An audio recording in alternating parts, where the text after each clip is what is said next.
Welcome to the WOW Mastermind Wednesday call.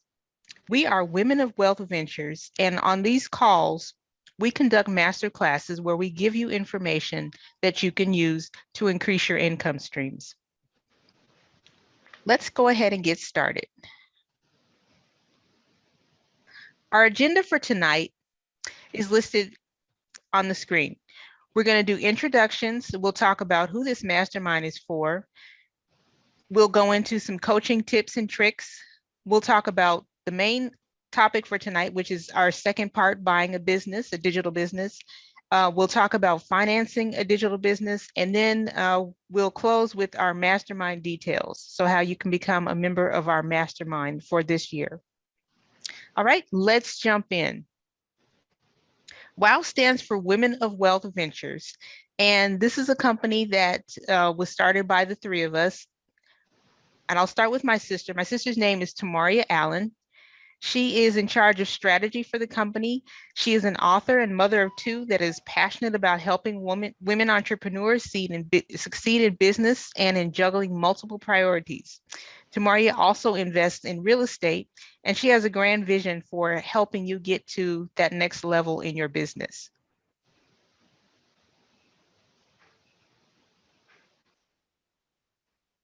Next up, I'm Kanika Bailey. I'm in charge of technology for our company. I am a natural trainer and coach, helping people understand and thrive using technology. I have a publishing company, and I also own some property. So I'm also a real estate investor. Last but not least, it's our mother, Linda Jackson. She's in charge of finance for our company. She's the creative force behind the company. We also call her mom. In addition to handling the finances, she is the creative voice for the social posts that we do. She also does custom fashion design. She's very creative. All right, so that is the company. And just to give you a little bit of background on us, we own two digital businesses that we purchased. And we purchased these after I I listened to a podcast where a guy was talking about he'd made the switch from flipping physical assets to flipping digital assets. And that blew my mind. I didn't even know what that meant. But turns out he would take websites, and he would, much like you would flip a house or flip real estate, you buy something at a discount or at a distressed price, you fix it up, make it better, and then you turn around and sell it for a profit. So he was doing the same thing with websites. And I found that fascinating. I didn't even know that you could buy websites at that point, but turns out you can. So we purchased the two sites that we have. One is an Amazon affiliate, and the other one is an e-commerce store. So we actually sell products through Shopify on that for that one. And we've been running those for a few years now, and it's been a journey. It's been a great learning experience. It's just been something that I never thought I would do, but I'm glad that we did it. And I'm glad that we can share this information from personal experience with all of you. So having said that, let's go ahead and get into our mastermind. So we offer a mastermind, and if you're asking if our mastermind is the right thing for you, we want to have you answer these 4 questions, right? So 1, do you want more control over your finances? Do you want to be able to increase your income streams and have total control or more control over your finances? If the answer is yes, and you want to be able to control your financial independence and where your money is coming from, then yes, our mastermind is right for you. Are you ready to put in the work? The first thing that we have to have people understand is that this is not a get rich quick scheme. You're not going to be rich overnight. That's just not going to happen. You're going to have to put in work to do it, but it can be done. And people are taking advantage of the boom in online commerce. And so there's plenty of opportunity out there, but you will have to put in some work to do it. Are you willing to embrace technology? Again, online commerce, e-commerce is booming. This is where all the growth is. There are just unprecedented opportunities available using technology, and we're embracing it. So people in our mastermind should be willing to embrace technology because that's the future, and that's where More millionaires are being made these days. So you have to be willing to embrace technology. And I think the final thing, most important question that we have, are you ready to change your mindset? You have to have the right mindset to be an entrepreneur and be a successful entrepreneur, right? So you have to make sure that your mind is operating in a place where you are bringing success into your life. So mindset is very important. Mindset is the key to that. You can learn, you can take all the entrepreneurship courses out there, sign up for all of the things, but if your mindset is not where it needs to be, it won't help you. You really need to get your mindset right. So if you can answer yes to all 4 of those questions, then it's a good chance that our mastermind is right for you. And we'll talk more about that at the end.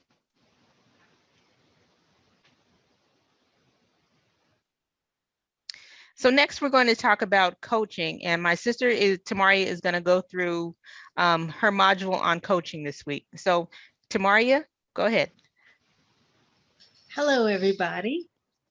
Yes, coaching is key to success. And I will tell you, there are 4 main reasons why coaching is great. The first reason is that you are going to get an outside perspective. And let me just tell you what that means.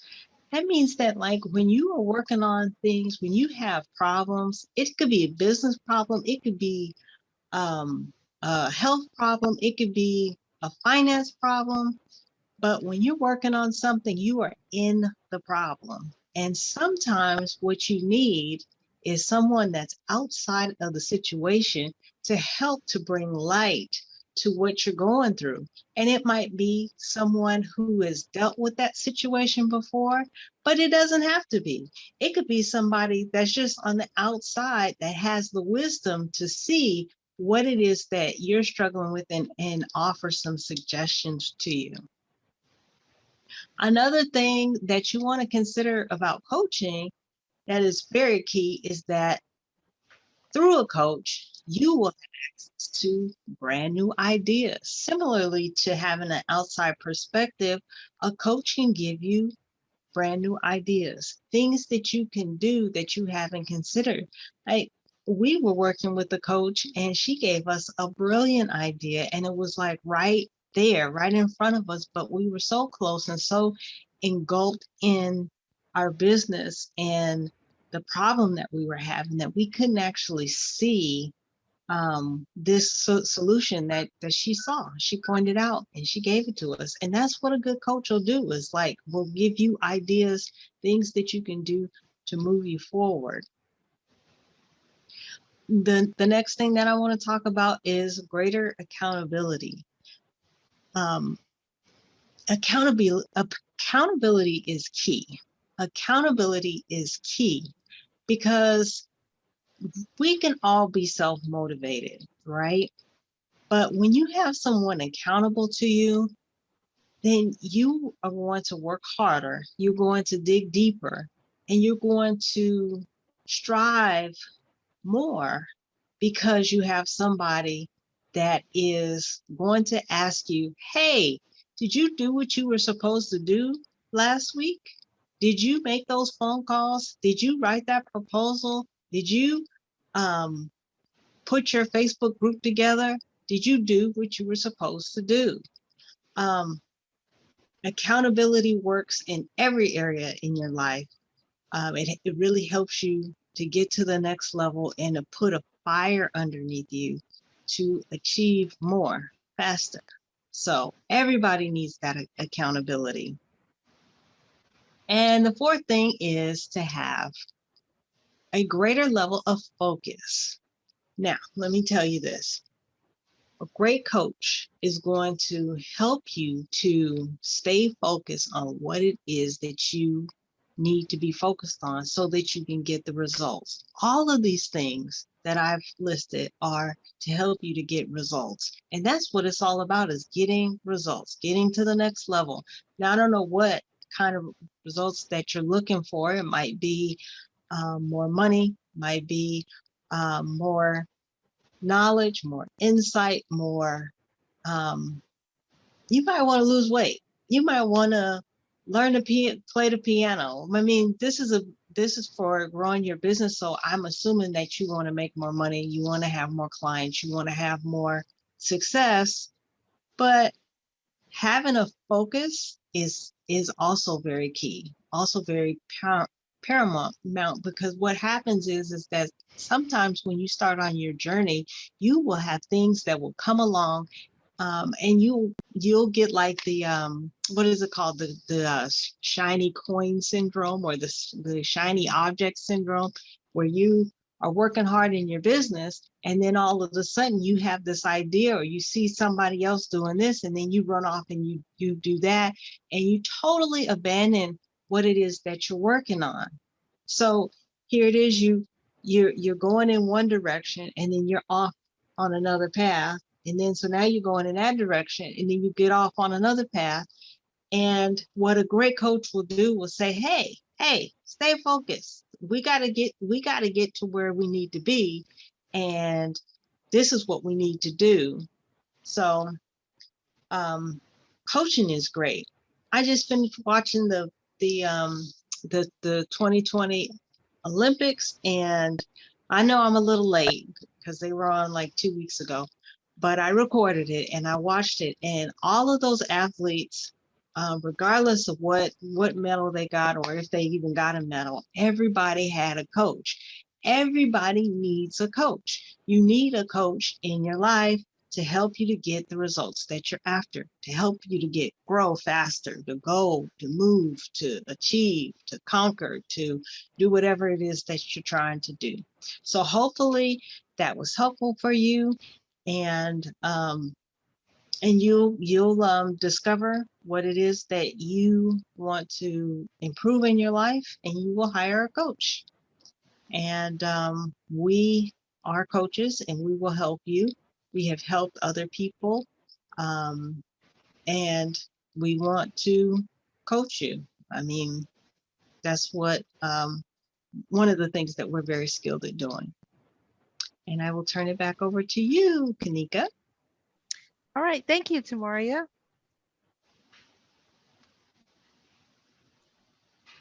Okay, for our next session, we will be talking about buying a business part 2. Now, in our last session, the first session that we had for this, we talked about some reasons why you may choose to buy a digital business over starting one. And we went through the reasons why it's a good thing to do and why you might want to do that. Main thing is that you're already buying something that's proven, something that's already making money, and hopefully it can be scaled. But in this session, we want to get into it a little bit more and talk about how you find businesses for sale and how you evaluate those businesses so that you can find one that fits you and suits your needs. So we'll start off with the easy part. We'll talk about how to find digital businesses for sale. Now, this is it's an industry that's growing. So the number of sites where you can find businesses that are for sale have grown over the last few years. So I want to talk about some of the different places that you can go. So, and just some different concepts around these. So the first concept that I want to talk about is auction sites. So this is where you can go and you can read about a business. You'll see a business that's for sale, and you'll be able to put in a bid for that business. There are 2 sites mainly for this that fall into this criteria. One is very well known, of course, eBay. You can find pretty much anything that's on to bid on eBay, but they also have digital businesses available as well. So you can search eBay. Another site that is set up specifically for buying businesses is Flippa, Flippa. So Flippa will allow you to look into businesses, and you can bid on those businesses that are for sale. All right, the next type of site for this is called the broker site.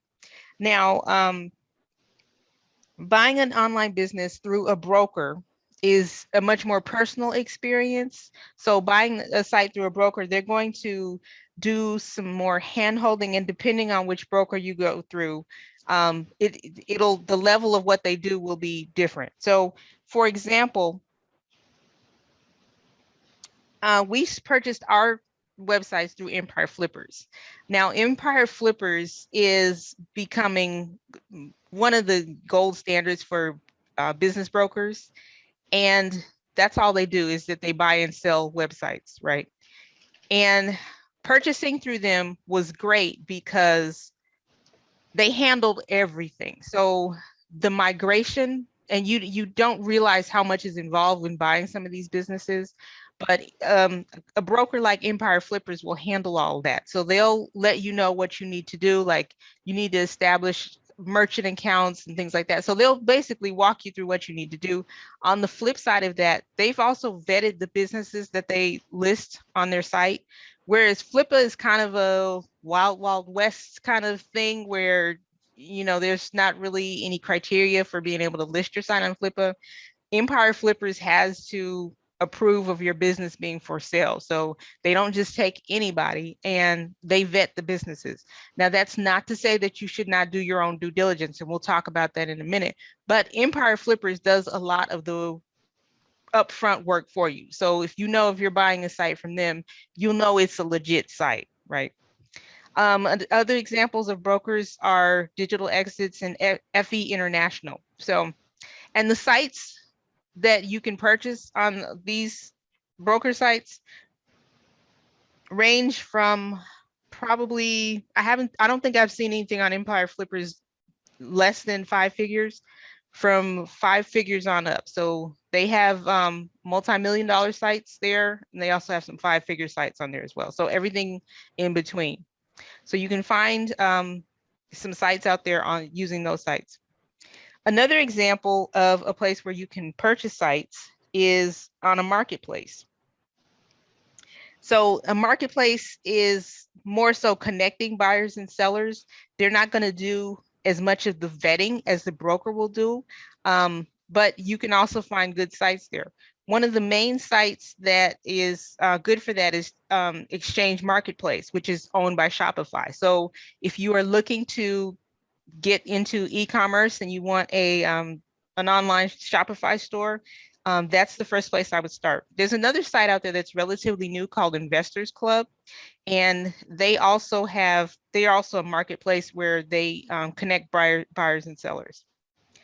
The last option on here is direct. So you can reach out to sellers and see if they're willing to sell their business. You can also, there are Facebook groups for buying and selling businesses as well. So you can check out those Facebook groups and you might find something there. The thing about the direct, though, is that you really, really need to do your due diligence and check everything out and make sure that everything, they're doing what they say that they're doing and that the business is evaluated properly before you do that. So that one's probably going to be the most risky option, but that might be the place where you find the best deal because there's nobody out there competing for it. So direct is a way to go as well. So let's talk about next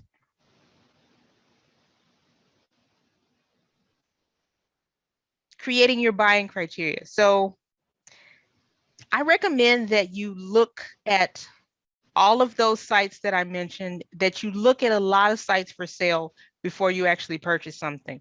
When you do that, that'll give you an idea of what's out there, how much they're listing for, how much income they're bringing in. So just really being familiar with the sites that are available for sale will really help you.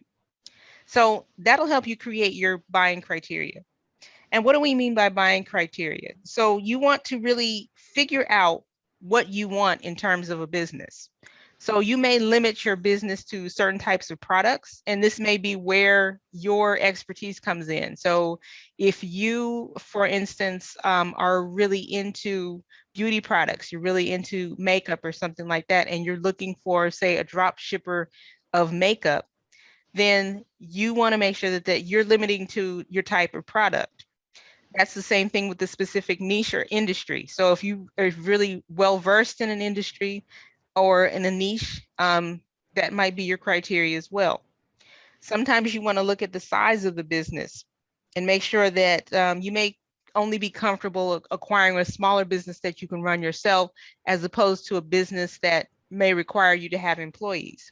So you want to look at the size of the business and narrow that down too. Do you want something small that can be run by one person that only takes a couple hours of your time, or do you really want to get something that may be replacing your income that's a little bit bigger and bringing in more money? So that's what you want to look at in terms of the size of the business. The revenue earned. This is very important. You may only want to acquire businesses that are bringing in 5 figures a month or something like that. So you want to look at that and determine how much money you need to get monthly based on your investment. The next one is profit earned. So a business may be bringing in a lot of revenue, but because they have a lot of expenses as well, they may not be bringing in as much profit as you would like. So you want to look at the profit earned, and maybe you say that you want a higher percentage of profit to revenue, so that you know that the business is making more profit. Also, the size of the customer base. You may be only interested in businesses that have certain customer sizes or that sell certain product levels and things like that. So that may be another one of your criteria. And then your business model. Consider limiting your business model to something that you are familiar with, that you've learned about, or that you're comfortable with, such as manufacturing, drop shipping, affiliate sites, content sites. So really look and see what kind of business model you're looking for when you're trying to determine what kind of site you want. So, and once you create your buying criteria, stick to it, right? Look at a lot of businesses and stick to your criteria. Don't just buy something because you think that it's not going to be available or you're not going to find anything else like that. Stick to your criteria. You'll find something, and you'll be able to, eventually you'll find what you want, and you can make that move. At that point, you can pull the trigger on buying that business, but you have to stick to your buying criteria.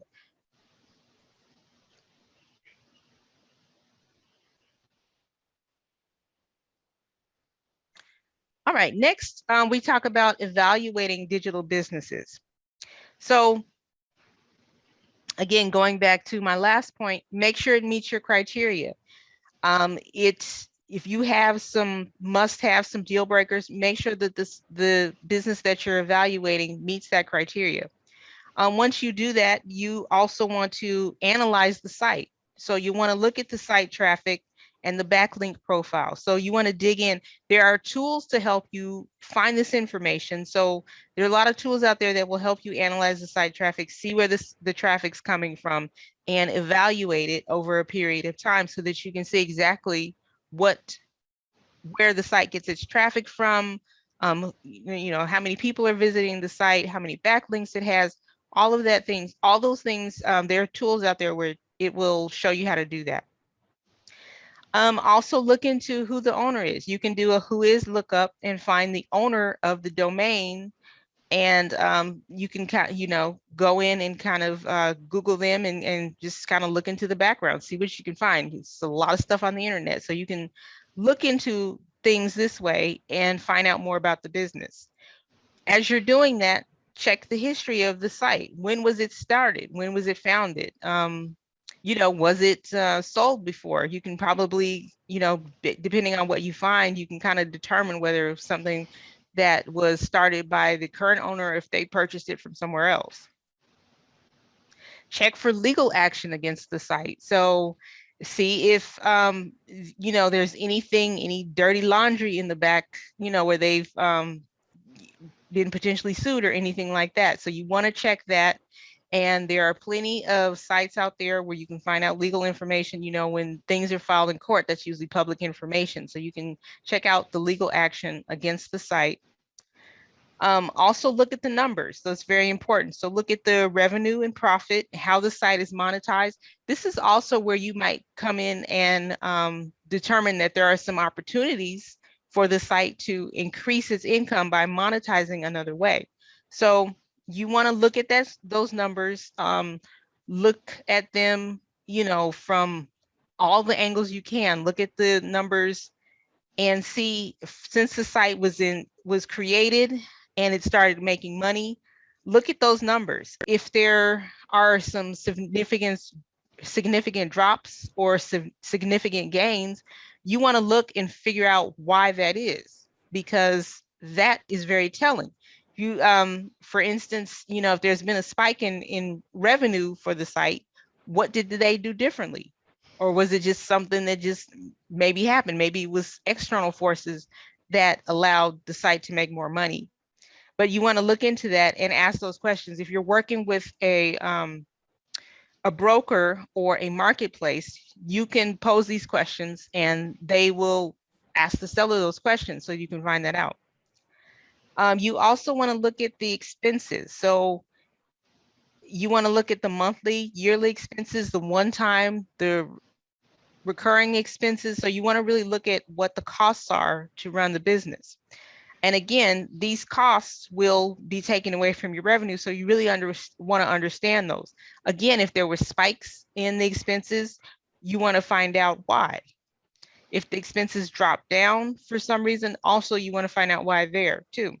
One that I don't have on here is that you want to see if there are any employees that you'll be bringing on or any freelancers that they're working with.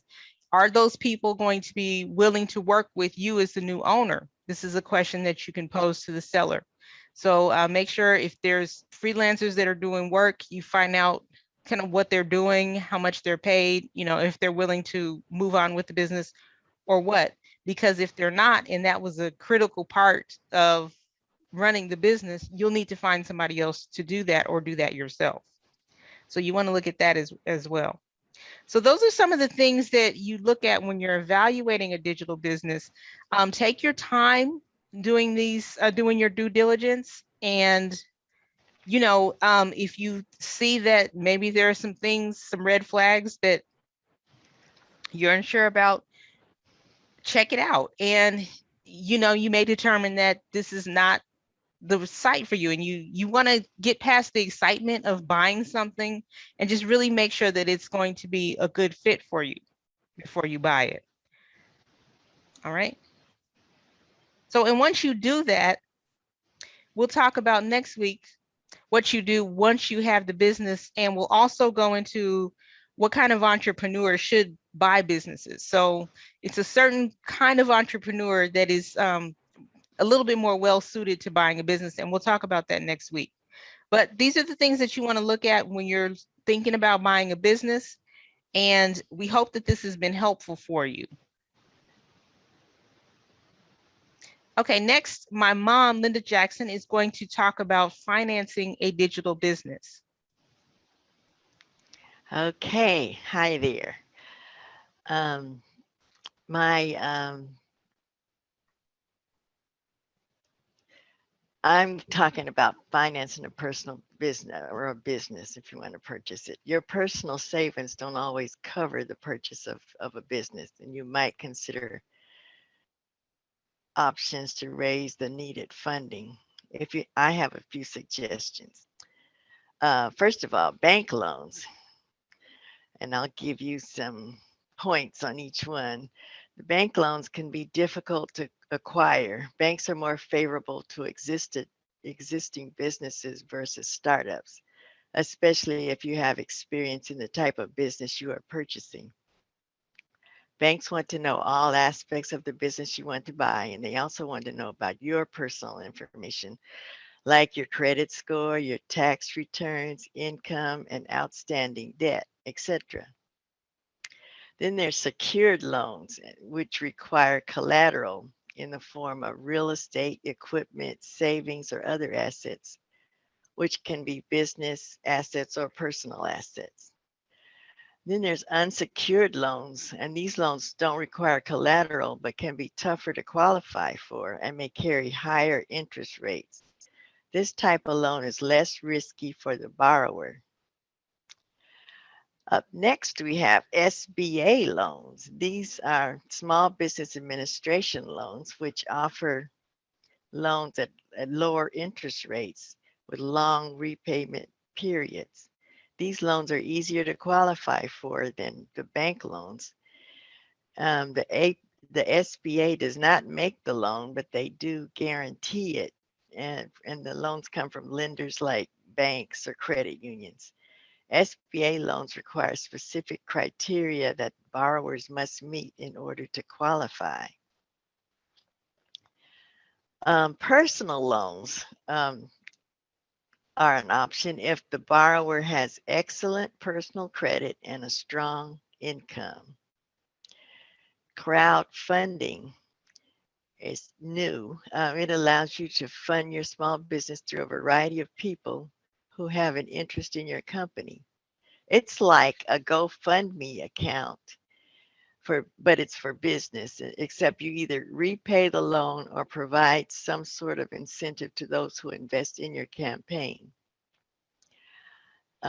Next, there's equity crowdfunding, which is another option. And instead of borrowing money from a financial institution, you raise capital from private investors in exchange for equity, debt, or revenue share. Seller financing is another way to go. Some sellers may be open to being paid over time instead of receiving a lump sum at the beginning. You may negotiate this type of financing into your sales agreement and skip the bank altogether. Or you can borrow from friends and family. This can be a viable funding source if it's not taken lightly. Write up an ironclad loan agreement and consider the cost of defaulting on your loved ones. Only borrow if you are confident and in your ability to repay. Business angels are private investors who identify promising early stage companies and provide them with capital in exchange for equity. Many have personal expertise and help develop the companies they invest in. Venture capitalists can be investors, investment banks, or other financial institutions that provide funding and technical or managerial expertise to startups and small businesses with exceptional growth potential. Last of all, there are grants. Small business grants from private foundations and government agencies provide free money for startups and small businesses. They are not always easy to get. It takes time and research to apply, but it's worth it to get free money. Hopefully, I have given you a few ideas to get started funding your business venture. All right. Thank you. Thank you. Thank you. That was wonderful. Thank you. All right. So I promised that I'd talk about our mastermind. And so we are accepting applications for the 2021-22 mastermind. This is a year-long opportunity to build your business with a network of support. We're looking for a handful of women that want to either start their businesses or get their businesses to that next level. With that, if you're accepted, you will be brought into a network of support. You will have accountability. Tamaria talked about accountability being very, very tantamount to the success, especially when you have a coach. You will receive training. We do trainings like this one that you have just watched here for the group. And this is an opportunity for you to grow your e-commerce business or your digital business with the support of other people. So in these groups, you know, we help each other out, we support each other, we help each other solve problems. You know, people will bring in, women will bring in problems that they may be struggling with, something like that. And the good thing is, as Tamaria mentioned, that fresh set of eyes looking at a problem that you may have been struggling with, they may come up with an answer for you immediately, and you more than likely will be able to do the same for them. So this is a group that is going to support each other and be supported by each other and develop those partnerships and friendships so that we can all succeed and that we all in the long run are growing our businesses, creating more revenue, creating more financial independence. So we'd love to have you join our mastermind, and we've got details in the description area so that you can click on that and get more information. Also, we've got a link to our Facebook group in there, and you can click and join the Facebook group where we will provide information, and we have opportunities in there for you to promote yourself and just get more information, and again, network with other like-minded business women that are striving for success. All right. All right. Thank you, everyone, for attending our session today. Again, we will be doing the next session, which will conclude our module on buying a digital business. And we'll do that next week. And we'll talk about what to do once you purchase your business and the kinds of entrepreneurs that are best suited for purchasing businesses. I talked about mindset at the beginning. We have a self-paced mindset course called the Winning Mindset, and you can click on that and join that, and you can do that at your own pace and develop your mindset so that you can achieve success, right? Thank you, everyone, and we will talk to you next time. All right. Thank you. Bye-bye.